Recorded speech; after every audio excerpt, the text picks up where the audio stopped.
India இப்போது பங்களாதேஷை அதன் மேல் பகுதியில் உள்ள சிக்கன் நெக் எனப்படும் குறுகிய வழித்தடத்திலிருந்து துண்டிக்க தயாராகி வருகிறதா? ஆம் நண்பர்களே, இது இப்போது ஒரு கற்பனை அல்ல, அது நிஜமாக மாறிக்கொண்டிருக்கும் நிகழ்வாகவே தோன்றுகிறது. காரணம், சமீபத்தில் இந்தியாவின் வடகிழக்கு மாநிலங்கள் மத்திய அரசிடம் ஒரு அதிர்ச்சிகரமான திட்டத்தை முன்வைத்துள்ளன. அந்த திட்டம் நிறைவேற்றப்பட்டால் அது இந்தியாவுக்கு ஒரு பெரிய மூலோபாய மாற்றத்தை ஏற்படுத்தும். இந்த திட்டம் வெறும் ஒரு சாலை அல்லது ஒரு வழித்தடம் அல்ல. அது இந்தியா தன் வடகிழக்கு பகுதிகளை நாட்டின் இதயத்துடன் உறுதியாக இணைக்கப் போகும் புதிய எண்ணத்தின் அடையாளம். பல தசாப்தங்களாக தங்களை நாட்டிலிருந்து பிரிந்து போனவர்கள் என உணர்ந்த வடகிழக்கு பகுதிகள் இப்போது உண்மையில் நாட்டின் அங்கம் என்பதை உணரப்போகின்றன. தற்போது இந்தியாவின் வடகிழக்கு மாநிலங்களை அடைய ஒரே வழி சிலிகுரி காரிடார், அதாவது சிக்கன் நெக். இது வெறும் 22 கிலோமீட்டர் அகலமுள்ள நெருக்கமான பகுதி. நேபாளம், பூட்டான், பங்களாதேஷ், சீனா, இந்த 4 நாடுகளின் எல்லைகளின் நடுவே இப்பாதை அமைந்துள்ளது. எனவே இங்கு சிறிய மோதலே நடந்தாலும் இந்தியாவின் வடகிழக்கு மாநிலங்களுடன் நாட்டின் தொடர்பு துண்டிக்கப்பட வாய்ப்பு உள்ளது. இதனால் இந்தியாவின் கொள்கை வடிவமைப்பாளர்கள் முடிவெடுத்தனர். இப்போது புவியியல் அடிமைத்தனத்தை முடிவுக்கு கொண்டுவர வேண்டிய நேரம் வந்துவிட்டது.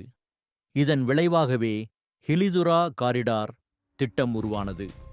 இந்த வழித்தடம் மேற்கு வங்கத்தின் தெற்கு தினாஜ்பூர் மாவட்டத்தில் தொடங்கி மேகாலயாவின் மலைப்பகுதிகளுக்கு செல்கிறது. இதன் பயன், தற்போது வடகிழக்கை அடைய 320 கிலோமீட்டர் தூரம் பயணிக்க வேண்டியிருக்கும் நிலையில் இந்த திட்டம் நிறைவடைந்தால் அந்த தூரம் வெறும் 120 கிலோமீட்டராக குறையும். விவசாயிகள், தேயிலை உற்பத்தியாளர்கள், மூங்கில் வணிகர்கள், இவர்களின் பொருட்கள் மிக எளிதாக இந்தியா முழுவதும் சென்றடையும். இதன் விளைவாக வடகிழக்கின் பொருளாதாரம் பல மடங்கு வேகமாக வளரக்கூடும். ஆனால் எப்போதும் போல இந்தியா முன்னேறும் இடத்தில் ஒரு தடையாக யாரோ நிற்பார்கள். இந்த முறை அந்த தடையாக இருப்பது பங்களாதேஷ். இந்த வழித்தடத்துக்காக இந்தியா பங்களாதேஷிடம் அனுமதி கேட்டபோது அங்கிருந்து வந்த பதில், நாங்கள் அதை செய்ய முடியாது. காரணம் என்னவென்றால், பங்களாதேஷ் அரசு கூறியது, இந்தியாவுக்கு அந்த சாலை கொடுத்தால் இந்திய எல்லை பாதுகாப்பு படை எங்கள் எல்லையில் தலையிடத் தொடங்கும்.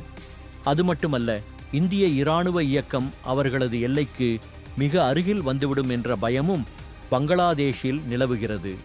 ஆனால் உண்மையில் பங்களாதேஷின் அச்சம் இந்தியாவை விட சீனாவை சார்ந்தது. சீனா இப்போது பங்களாதேஷின் மிகப்பெரிய கடன் வழங்குனரும் இராணுவ பங்காளியும் ஆகிவிட்டது.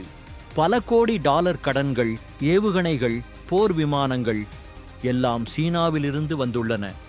இத்தகைய சூழலில் சீனாவின் அனுமதி இல்லாமல் இந்தியாவுக்கு வழி கொடுக்க பங்களாதேஷுக்கு தைரியமில்லை. இந்த திட்டத்திற்கு இந்தியா ஏற்கனவே 2016ஆம் ஆண்டிலேயே ஆக்ட் ஈஸ்ட் பாலிசியின் கீழ் ஒப்புதல் அளித்திருந்தது. ஆனால் பங்களாதேஷின் தாமதம் காரணமாக திட்டம் இதுவரை நிறைவேறவில்லை. 2022 ஆண்டு செப்டம்பரில் ஷேக் ஹசீனா இந்தியா வந்தபோது இந்த விஷயத்தில் பேச்சுவார்த்தை நடந்தது. ஆனால் எந்த ஒப்பந்தத்திலும் கையெழுத்திடப்படவில்லை. அவர் கூறினார், இதில் பங்களாதேஷுக்கும் பயனிருந்தால் நாம் சிந்திப்போம். ஆனால் 2 ஆண்டுகள் கழிந்தும் எதுவும் நடக்கவில்லை. 2024 ஆம் ஆண்டில் அவரது அரசு விழுந்துவிட்டது. அதாவது இப்போது இந்த திட்டத்தின் எதிர்காலம் முழுமையாக தெளிவற்றதாகிவிட்டது. இதனால் வடகிழக்கு பகுதிகள் பொறுமையை இழக்கத் தொடங்கியுள்ளன. மேகாலயா அரசு பலமுறை மத்திய அரசிடம் தெரிவித்துள்ளது, பங்களாதேஷ் ஒத்துக்கொள்ளவில்லை என்றால் இந்தியா வளைந்த விரலை நேராக்க வேண்டிய நேரம் வந்துவிட்டது. அங்கு மக்கள் போராட்டங்களை தொடங்கியுள்ளனர். சாலைகள் மறிக்கப்பட்டன, ரயில் பாதைகள் முடக்கப்பட்டன. மேகாலயாவில் சாலை மறியல் இயக்கம் வரை ஆரம்பமானது. மக்கள் கேட்கிறார்கள், இந்தியாவே ஏன் தன் சொந்த நிலத்தில் மற்றொரு நாட்டின் அனுமதியை பெற்று செயல்பட வேண்டும்? இப்போது வரலாற்றை பார்க்கலாம். பங்களாதேஷ் உருவானதும், அதாவது 1974ஆம் ஆண்டில் அதன் தலைவர் ஷேக் முஜிபுர் ரஹ்மான், அப்போதைய இந்திய பிரதமர் இந்திரா காந்தியிடம் ஒரு சிறிய நடைபாதையை கேட்டார். 3 பீகா காரிடார் எனப்படும் அந்த நடைபாதை இந்திய நிலப்பகுதியின் நடுவே பங்களாதேஷ் மக்களுக்கு தங்கள் நாட்டை அடைய உதவும் வகையில் அமைந்தது. இந்தியா மனிதநேயம் மற்றும் அண்டை நாட்டின் நட்பின் அடிப்படையில் அந்த நிலத்தை வழங்கியது. வெறும் 178 மீட்டர் நீளமுள்ள அந்த பகுதி இன்று வரை பங்களாதேஷ் மக்களுக்கு திறந்திருப்பதே இல்லை. ஆனால் அதே பங்களாதேஷ் இன்று இந்தியாவின் கோரிக்கைகளை ஒன்றன் பின் ஒன்றாக நிராகரிக்கிறது. இந்தியா உருவாக்கிய நாடே இன்று சீனா மற்றும் பாகிஸ்தானின் கைகளில் தன்னை விற்றுவிட்டது. சமீபத்தில் பங்களாதேஷ் தனது ஸ்ரீரங்பூர் பிரிவில் இந்திய எல்லைக்கு மிக அருகில் ஒரு விமானப்படை ஹேங்கரை அமைத்துள்ளது. இது இந்தியாவின் சிக்கன் நெக் பகுதியில் இருந்து சில கிலோமீட்டர் தூரமே. மேலும் அதனை அமைக்க உதவியது சீனா மற்றும் பாகிஸ்தான் தான்.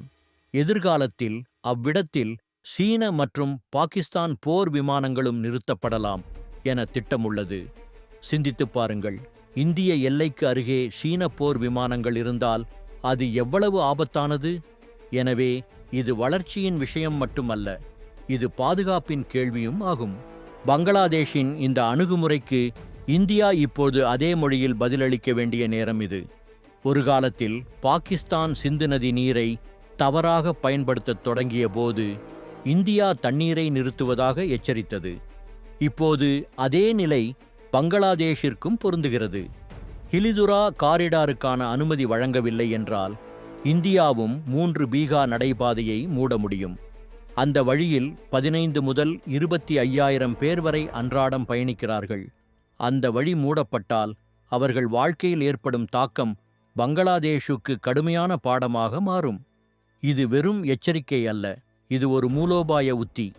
இந்தியா இந்த காரிடாரை உருவாக்கினால் அது வடகிழக்கை நேரடியாக இணைப்பதோடு மட்டுமல்ல, நேபாளம், பூட்டான், மியான்மர் வரை ஒரு பெரிய சாலை வலையமைப்பை உருவாக்கும்.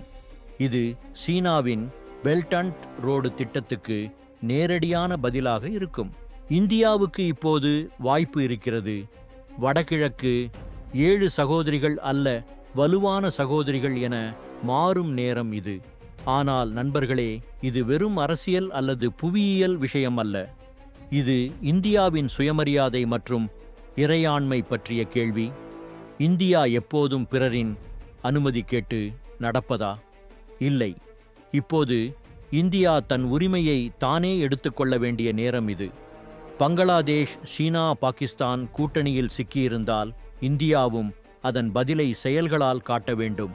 3 பீகா காரிடார் இந்தியாவின் மனித நேயத்தின் அடையாளம்தான். ஆனால் மனித நேயத்தை பலவீனமாக எண்ணுபவருக்கு அதே மொழியில் பதிலளிக்க இந்தியா இப்போது தயார். இந்தியா தனது வடகிழக்கு பகுதிகளுக்கு பல தசாப்தங்களாக எதிர்பார்த்த பாதுகாப்பும் வளர்ச்சியும் வழங்கி தனது புதிய அடையாளத்தை உருவாக்க வேண்டும். ஹிலிதுரா காரிடார் வெறும் ஒரு சாலை அல்ல, அது இந்தியாவின் இறையாண்மைக்கான பாதை. அது உலகத்துக்கு கூறப்போகிறது, இந்தியா இனி யாருடைய அனுமதியிலும் இயங்கும் நாடு அல்ல, தனது தன்னம்பிக்கையிலும் தன்னாட்சி தீர்மானத்திலும் வாழும் வல்லரசு. பங்களாதேஷ், சீனா, பாகிஸ்தான் இவர்கள் இணைந்து இந்தியாவை சுற்றி வளைக்கலாம் என்று நினைத்தால் அவர்கள் வரலாற்றை மறந்துவிட்டனர். ஏனெனில் 1971 இந்தியாவே பங்களாதேஷ்க்கு சுதந்திரம் அளித்தது. இப்போது அதே இந்தியா மீண்டும் தனது சக்தியை காட்ட வேண்டிய நேரம் இது. ஏனெனில் இது ஒரு புதிய இந்தியா. இது எச்சரிக்காது நடவடிக்கை எடுக்கும். 3 பீகா காரிடார் மூடப்பட்டால் பங்களாதேஷ் இந்தியாவின் பொறுமையை பலவீனமாக கருதியது எவ்வளவு பெரிய தவறு என்பதை கடுமையாக உணரும். நண்பர்களே, உங்களின் கருத்தை கூறுங்கள். இந்தியா இப்பொழுது பங்களாதேஷ் மீது கடுமையான நிலைப்பாடு எடுக்க வேண்டுமா? ஹிலிதுரா காரிடார் இந்தியாவின் எதிர்காலத்தை திறக்கக்கூடிய சாவிதானா? உங்கள் எண்ணங்களை கருத்துப் பிரிவில் எழுதுங்கள். நாட்டின் இது போன்ற ஆழமான பரபரப்பான அரசியல் கதைகள் உங்களுக்கு பிடித்திருந்தால் சேனலுக்கு குழு சேருங்கள். வீடியோவை லைக் செய்யவும் இறுதி வரை தொடரவும். வந்தே மாதரம். ஜெய் ஹிந்த்.